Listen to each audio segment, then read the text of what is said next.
Hello, I'm John Eldredge, and welcome to the Ransomed Heart audio podcast. For more information on Ransomed Heart Ministries, our resources and events, please visit us online at www.ransomedheart.com. Man, right on the heels of the girl conversation and stepping into greater waters of life is decisions. And is she the one? And making the choice to step up. And all of the choices, the stakes, they went from like, do you want to take home rec or do you want to do badminton for your elective? Right. To what is your plan with your car that's breaking down? Are you going to sell it? Are you going to buy a new car? Are you going to move for that job offer that's up in San Francisco? It's not that it's gotten a little bit more intense. It's that everything feels like it's on the line now. And how do you make a good decision? Yeah, especially as marriage enters into the picture as well. And then suddenly you're back to money and where you're going to live and grad school and all these things. What I love about this chapter in the book Killing Lions that we're going to read for you today, friends, chapter on decision making, is this helped me. It helped me to just think through, right, like, what's the best way to approach decision-making with God? Like, how does someone who really wants to walk with God approach healthy decision-making? Right, and it's not just stuck as terminology. It's not just in the air. It's not just ideas. It's not just feelings. So there's actually some, like, real good ways to make these decisions. Yeah. We line that out. Yeah, we've got some wisdom for you today. So welcome back to the Ransomed Heart podcast. John and Sam Eldredge reading from our book, Killing Lions. Chapter 6. Decisions, Decisions. Do not fly so high with your decisions that you forget that a decision is but a beginning. Soren Kierkegaard. When I was a boy, I loved the choose-your-own-adventure books. At the end of the page, you had a choice to make, usually something simple like, do you climb the mountain even though it looks stormy, or do you head back to the cabin? And depending on your choice, you turned to a new page. I think the appeal for me was having immediate results for my choices. That, and being able to peek at what would have happened if I went the other way. I died a lot in those books, come to think of it. And I can't always say it was because I was living on the edge with my choices. Sometimes I just wanted to see what would happen if I chose not to put on the parachute. They weren't always the most creative with their endings. Pretty morbid reading for youth fiction, but hey, some crazy stuff gets printed nowadays. Later, I shifted to those role-playing video games we have mentioned, which gave a heightened range of believability. But life isn't as obvious as those books, with the ability to turn back a few pages. It's not as simple or always as exciting as a video game with so many reset buttons. In the past 6 months, I have been faced with the following decisions. Should I move down to a friend's place in San Clemente to save money and get out of town? Do I need to sell my car and buy a better one? And if so, which one? Do I need a credit card? I don't have one yet, and several people have told me I need to start building credit, whatever that is. What kind of work should I be looking for now that I quit my last job? The biggest and most daunting decision facing me was this. Do I ask Susie to marry me? Is now the right time? And what does that mean for our future if I do? Sometimes I wish I had what Melchizedek gave Santiago in The Alchemist, just before he set out on his journey. Take these, said the old man, holding out a white stone and a black stone that had been embedded at the center of his breastplate. They are called Urim and Thummim. The black signifies yes, and the white, no. When you are unable to read the omens, they will help you to do so. I think they would get ground to dust pretty quickly if we had them, but we don't. And making a decision can feel like a shot in the dark.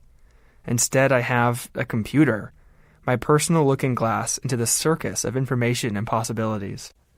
I've spent a lot of time in front of a computer screen looking for jobs and grad schools. Most everyone since the turn of the century has devoted time to the glowing god. But I have spent hours upon hours digging through the torrent of information trying to find answers. I'm not sure how my grandfathers found employment. Probably just by walking the door somewhere or through a mutual friend. But these days I wade through online web postings and alumni connections. I have pored over listings and online reviews and search engines for graduate programs. The only real difference I noticed between the online search and the massive convention I attended in Chicago was the noise level.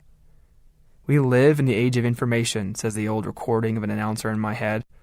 So why does finding direction feel like a parade of hopeless metaphors? I'm drinking from a fire hose and snorkeling through mud.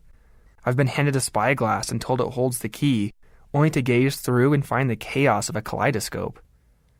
More information doesn't seem to help. I feel like I'm drowning in it. I just learned how to tie a shamog, found the best noodle bar in the Minneapolis-St. Paul airport, show you, and discovered 12 tips to the ultimate workout. It always involves buying something, which is weird.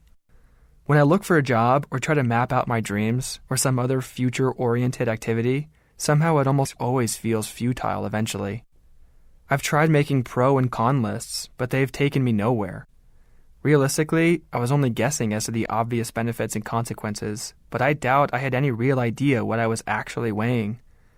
Once I made a timeline of several possible future paths, like I was trying to peek in my own choose-your-own-adventure.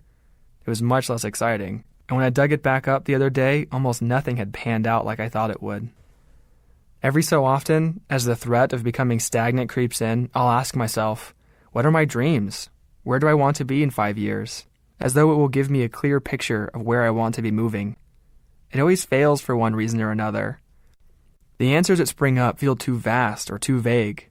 How to change the world, or live an important life, or write, or do something creative and exciting, map out what to do this afternoon, or tomorrow, or the day after.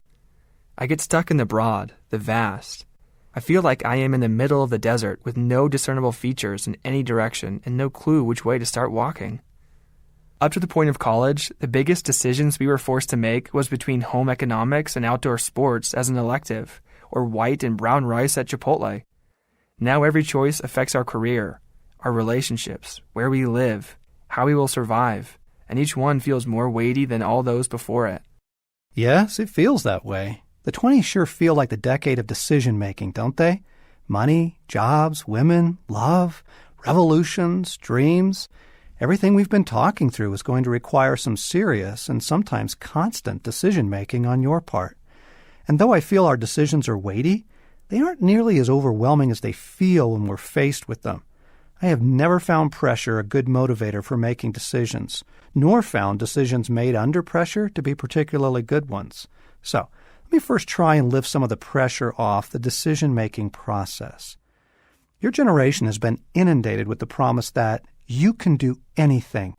The cliche is a staple of every graduation speech, as you said, but it began far back in elementary school with good old Dr. Seuss. You have brains in your head, you have feet in your shoes, you can steer yourself any direction you choose. You're on your own, and you know what you know, and you are the guy who'll decide where to go. Heady and exhilarating stuff for a first grader. The college graduate begins to lose the jaunty promise and feel the weight of decision-making descend. A limitless universe of options is not a gift, not even an opportunity to dream. It is overwhelming, paralyzing, and untrue. You can't do everything. The future is not an endless horizon before you. You cannot simply head off in any direction. Given who you are and how you're wired, Sam, you will never, ever be a professional baseball player, concert cellist, orthopedic surgeon, mathematician, or member of parliament. You get my point. The list is actually quite long. When you consider your age, your situation, your gifting and training, the country in which you live, the economic forecast, I think you'll find that the horizon is not nearly as vast as you've been told, or as the internet makes it seem. The truth is, the options before you are limited, and that is a great relief. The open ocean is beautiful to look at, but terrifying if you have to navigate it in a small boat. But you are not facing the open ocean. God puts us within a context, with a limited gifting and limited resources, and that is immensely kind. You know, this actually sounds discouraging, like you are taking away from the bright future of possibilities. You sound like a naysayer. Not at all. When Jesus said, "Broad is the way to destruction, narrow is the path to life," we don't recognize it for the relief it is. A road as vast as the horizon is no road at all. If you were driving from New York to L.A. and the road before you was 20 miles wide, you would wander back and forth for weeks, turning in wrong directions, constantly trying to find your way. Now, add the chaos of hundreds of thousands of other motorists trying to do the same. Of course the broad way leads to destruction. Columbia business professor Sheena Einyar conducted some well-known research on consumer choices, how folks respond to the myriad of jams and jellies on a store shelf. Given 5 to choose from, people make a choice. But given 25 to choose from, they simply walk away in indecision with no jam at all. She said that, in reality, people find more and more choice to actually be debilitating. Do you remember our trip to Buenos Aires? The main road through downtown was called Avenida 9 de Julio.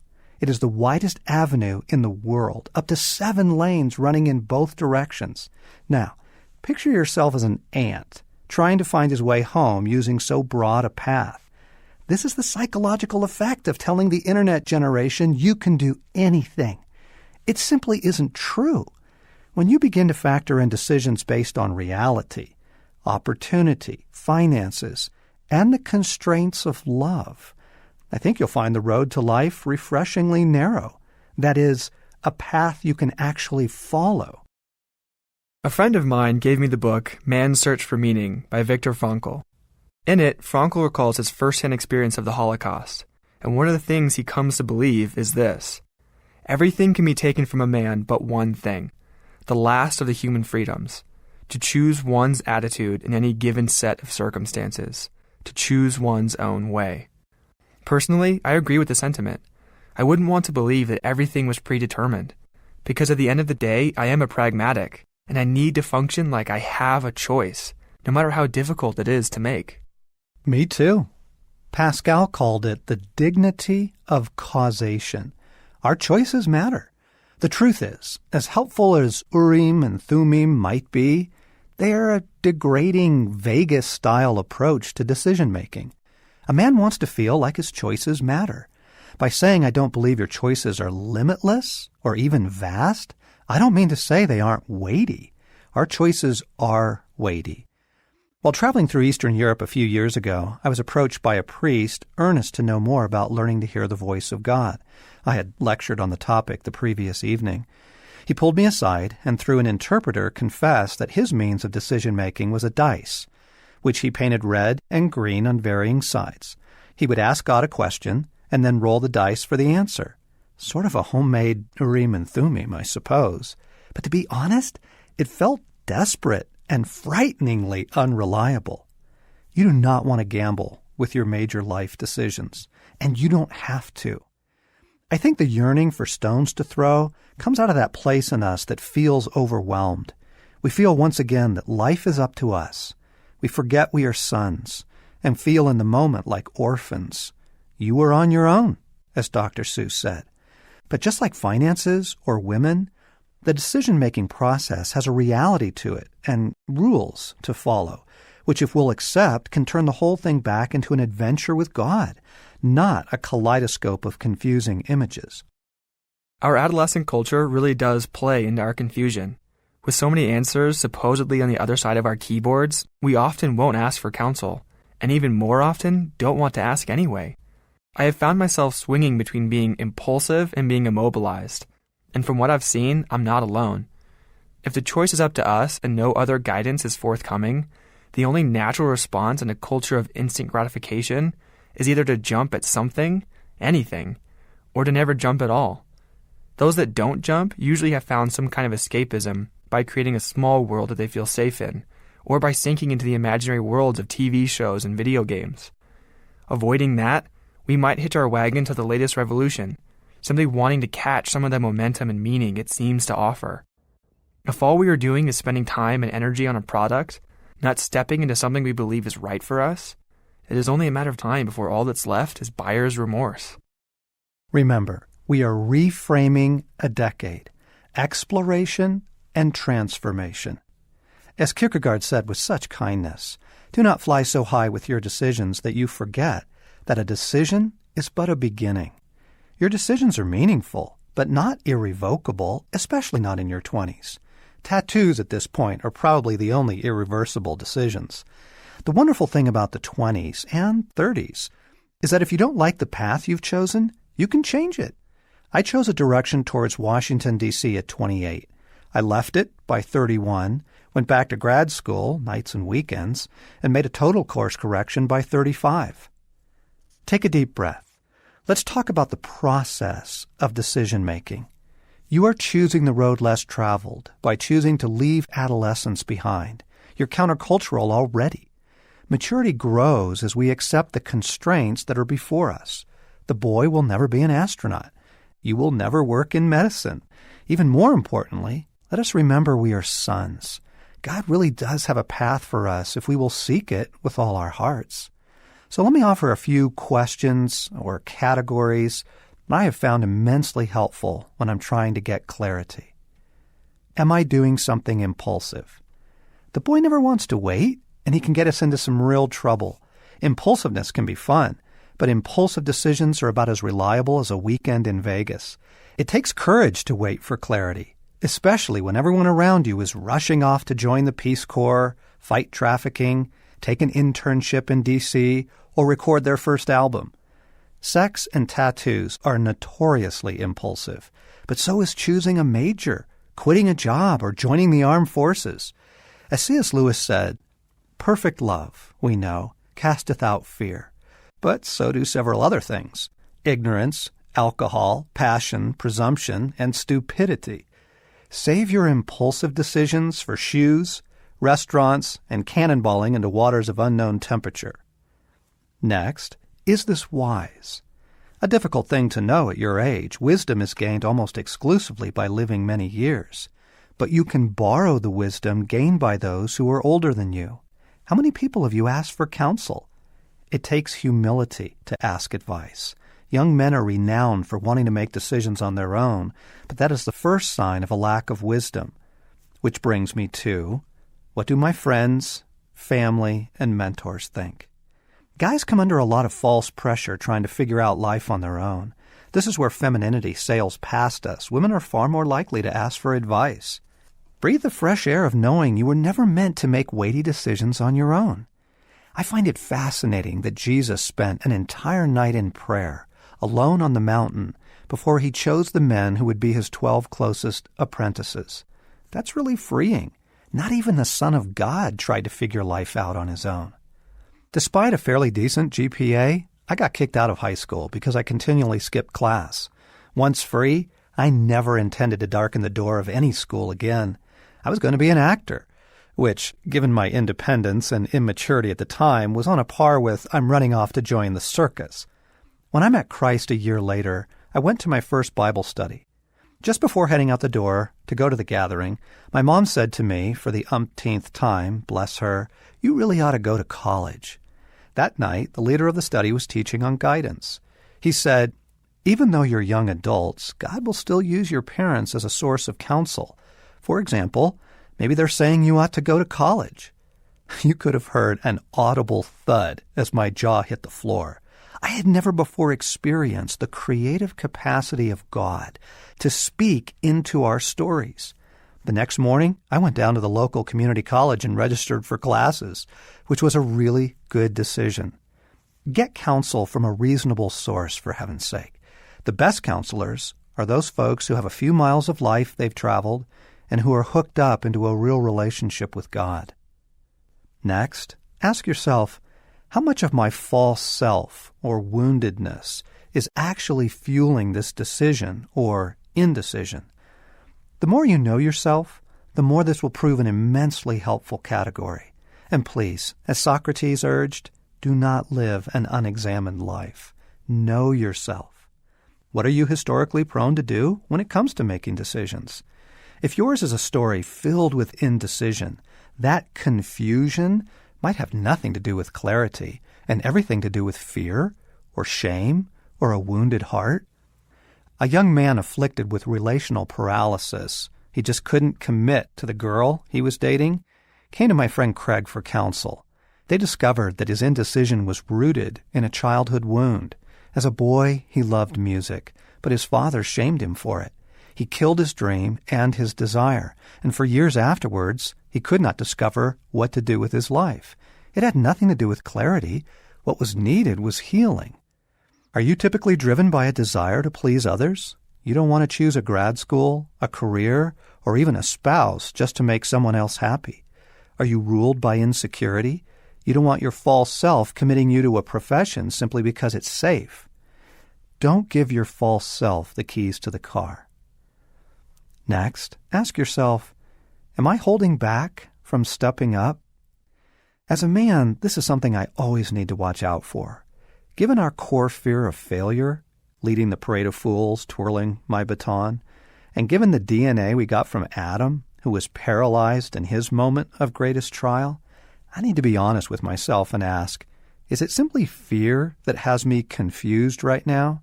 Confusion is a nice way out of tough decisions. For example, you want to ask a girl out, but you're, quote, not sure. What we usually mean by not sure is that we aren't sure what she'll say. She might say no. This isn't so much a matter of guidance as it is one of courage. In this case, what's the worst that can happen? Paralysis, masquerading as confusion, haunts every man when a looming decision will require a lot of us. Make note of that. Don't let it keep you from seeing the light in front of you. God is here to help us with our fears, but only once we name it as fear and we don't hide behind, I just don't know what to do. Finally, ask yourself, what do I sense God saying about this? You are friends with the brightest person in the universe. Have you asked his opinion on the matter? This seems so obvious, but you'd be surprised at the number of Christians who don't ask God or give him more than a day to respond. Now, learning to hear the voice of God, learning to recognize his counsel is something we grow into.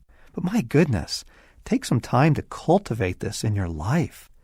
Over the course of his journey, Santiago gets better and better at reading the signs or omens. Read Dallas Willard's book, Hearing God, or one that I wrote called Walking with God. It's a helpful book, and only false modesty would keep me from mentioning it here. Yes, it can be frustrating at times, waiting for his guidance. Don't let the boy sabotage this with his impatience. Driving home yesterday, I was angry and impatient with the car in front of me. I made a move to pass, fueled by angry passion. My action nearly caused an accident. 60 seconds later, I looked up and saw a road sign that said, "Do not pass." It had a holy weight to it. I felt busted. God speaks in all sorts of creative and playful ways. The real issue is, are we willing to listen? Young men in their 20s are in a season of developing courage. It takes courage to seek God, and courage to wait for his reply. Resist the false urgency most decisions present themselves with. Honestly, this will rescue you. Most urgent decisions actually aren't. You can almost always buy yourself another day or week to get the clarity you need. Reject false pressure to come to a hasty decision, especially in matters as weighty as college or career or love. Invite God into the process and give him more than a minute or a day to respond. These questions were critical for me when it came down to my choice to propose to Susie. It was the biggest decision I had made yet by a long shot, and with that came the confusion and fear that I might be acting too soon. I couldn't always get a clear answer to all those categories. Sometimes I would hear from God, but would doubt what was fueling the pressure of my timing. In the end, I knew it wasn't impulsive. Choosing to marry Susie was one of the wisest choices I could make. My friends and family completely supported us, and when I felt God give the green light, I stepped forward into asking for her hand. I was really honored when you asked Mom and me into that process. I love the way you approached it with honesty, vulnerability, and strength. In the end, after weighing all things, you simply stepped up and played the man. It was beautiful. In my experience, lack of clarity typically comes from one of three reasons. God is wanting to speak to something else, like your story of asking for career guidance, but what he wanted to speak to was identity. Or our false self and woundedness is flaring up, as with an unnamed fear or paralysis or insistence on taking one course when all the evidence argues for another. And finally, some sort of spiritual opposition. This becomes especially true the more you're trying to step into your true place in the world. Do you really think that your enemy plans on letting you just sashay into that? That last bit rings particularly true. It isn't always the decision-making that is the hard part. I know too many stories of guys who got counsel and felt like they were stepping into the right path, only to have it all come crumbling around them. Take my friend Jay, for example. He had a really strong passion for music and young kids, and after a year or so of prayer, he started a worship ministry that seemed great. Not a month went by before his girlfriend was in a serious accident. His partner bailed for personal reasons, and his music was done. It's like his dream was hit with a sledgehammer. What is with this opposition? Okay, now we are on to something really vital. Just as we couldn't press into the issues of love and women until we addressed identity, so we cannot go further in decision-making until we address the nature of the world you are stepping into. What kind of story do you really believe you have found yourself in? Hey, gang, if you're not hooked now, I don't know what else we're going to be able to do to convince you that one of the best decisions you can make is to get this book. Not only for yourself, just because it speaks to so many of those things that most of us never had spoken to as we were growing up. But, oh my goodness, it speaks to the young men in your world that you would love to love on and get a copy for. And it also speaks to parents who are navigating the world of adult children. And that's a whole new phase of parenting, isn't it, folks? Now, we actually only have one more podcast that we're going to devote to this. So we're going to do something a little cruel to you. We're actually going to leave out chapters 7, 8, and 9. Really, really good chapters about God and the scriptures and how do you know? How do you know that you know? And how can you trust God? How can you trust the Word of God? And then a phenomenal chapter on spiritual warfare and what that looks like in battling for your life and your hopes and your dreams and the life that you would want to be living. And then a really sweet and poignant chapter from Sam Mosley on what marriage is like in the early years. And so, sorry, we're going to leave those for you to find when you get the book. So, hope you're enjoying this. We're sure enjoying sharing it with you. John and Sam Eldredge for the Ransomed Heart podcast.